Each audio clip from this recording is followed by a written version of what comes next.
thankfully we've moved on, but I think there's a danger we could be returning to some of that. Not great big large hospitals, but smaller places which are as grim as that. Anyway, how you doing? You all right? Didn't need anything. Listen, I'm the one who coughs today, okay?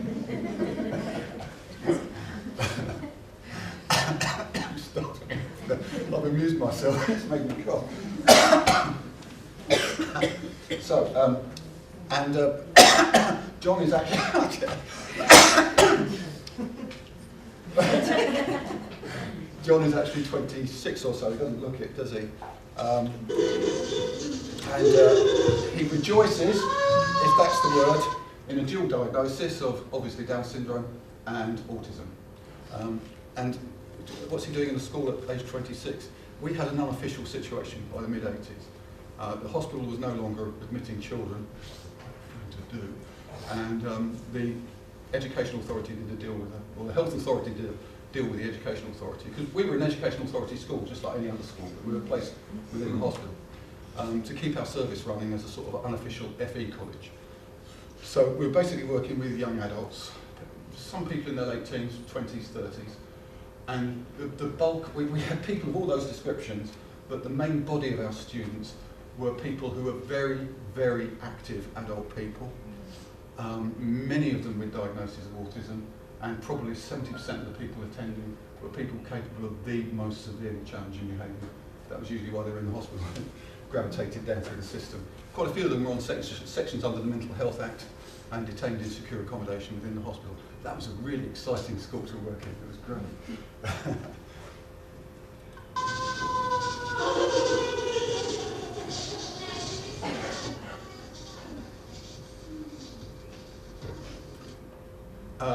School people, qualified teachers, who went to college and read Piaget like I did, got a certificate.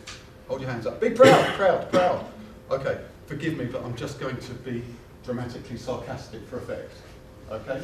I hope we all get the point all right. I think we will. So, I'm going to give you John to have in your classroom all day long, every day, for at least a year. What are you going to teach him? The Tudors, 1066. Maths, literacy, science. I've seen John's doing a lot of science. They do flotation, apparently. Now, I'd have to make the observation, when I walk into a classroom and see John doing flotation, John's doing water play. We think we're doing flotation. Am I making the point all right? Yeah. Part of the day, and this is going to be a theme of the whole day, is can we please, on behalf of these people, have a decent and realistic sense of developmental perspective. Everything that we do with them should first and foremost be based on where they're developmentally at. If we don't do that, we lose them, we fail them. And these people have a history of being the legion of the lost. And it's partly because of us, partly because we do that, partly because we've got all sorts of reasons we entertain for refusing to acknowledge where they're actually at.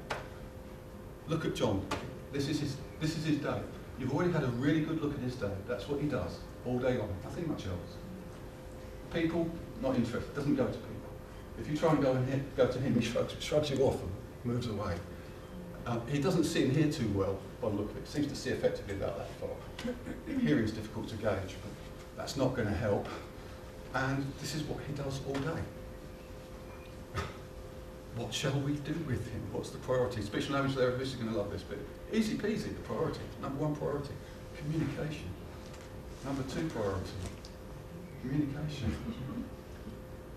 It doesn't mean that's the only thing we're going to do with him all day long, but gosh, what shall we do with him? And of course, as we say that, we've got to be really eclectic in our vision of what we mean by communication. We're not talking about signs and symbols here. That's nice, but that's way down the line developmentally. The starting point with John is attracting his attention and enabling him to just have the slightest interest in us. And then, of course, we want to maintain that interest and start to have something happening between us. This is where we're going with intensive interaction. We're going to do all of that with intensive interaction. Actually, I think for John, before he was even interested in us, he